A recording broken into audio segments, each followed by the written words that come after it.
The relationship between organisms where one organism benefits from the association while the other is harmed. Line ध्यान से पढ़िएगा क्योंकि ये question कई बार घुमा करके पूछा गया है सीटेट में, इसके आसपास वाला क्वेश्चन, एग्जैक्ट ये नहीं है वो क्वेश्चन। तो जीवों में संबंध, जबकि एक जीव को साहचर्य से लाभ होता है और दूसरे को हानि होती है, यानी दो ऑर्गेनिज्म है एक दूसरे के साथ रह रहे हैं, बट एक को लाभ है और एक को हानि है, तो एक के लिए ये चीज पॉजिटिव हो गई, एक के लिए नेगेटिव हो गई, यानी एक तो होस्ट है और एक है जो उस पर फीड कर रहा होगा। ऐसा एक क्वेश्चन आता है सिम्बायोटिक रिलेशनशिप का बगुला और भैंस के ऊपर, है ना, कि वो बगुला क्या है, उन दोनों का सिम्बायोटिक रिलेशनशिप है, दोनों के लिए अच्छा है। बगुला जो है जो भी पैरासाइट्स वगैरह होते हैं उनको खा जाता है भैंस के ऊपर से, स्किन में से, और उसका भी पेट भर जाएगा और भैंस को भी आराम मिल जाएगा, या जो भी बफेलो है या जो भी एक इस तरह का एनिमल है, तो वो सिम्बायोटिक मतलब अच्छे हैं। तो ये सिम्बायोटिक आंख बंद करके नहीं लगा देना यहां, ये है क्योंकि यहां बात हो रही है एक ऑर्गेनिज्म को तो बेनिफिट मिल रहा है और दूसरे को हार्म हो रहा है।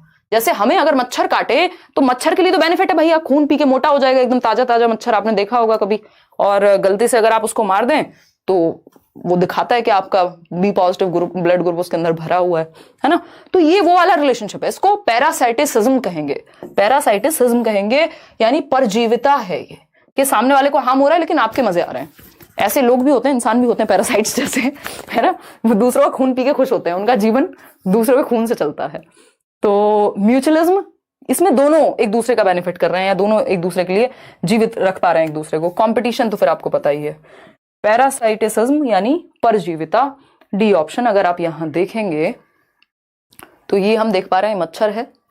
ये पैरासाइटिसिज्म यानी परजीविता का जो रिश्ता है, यानी parasitism is the relationship between two organisms, यानी दो जीवों के बीच का रिश्ता, वेयर इन वन ऑर्गेनिज्म, जो एक जीव है जहां पर वो क्या है, पैरासाइट है, खून चूसने वाला है, thrives at the cost of the other the host. Host क्या है यहां, मान लीजिए ह्यूमन हैंड है, तो ह्यूमन क्या बन गया इस मच्छर के लिए, होस्ट हो गया, कि भैया आओ, होस्ट नहीं होते घर में बुला रहे हो आप किसी को खाने पर, आप होस्ट कर रहे हो उस टाइम पे, तो आपने अपने घर में बुलाया कि लो बेटा खून पियो, है ना, वेम्पायर के जैसे, और मच्छर क्या है यहां, पैरासाइट बन गया। तो ये पैरासाइटिसिज्म है, परजीवी है।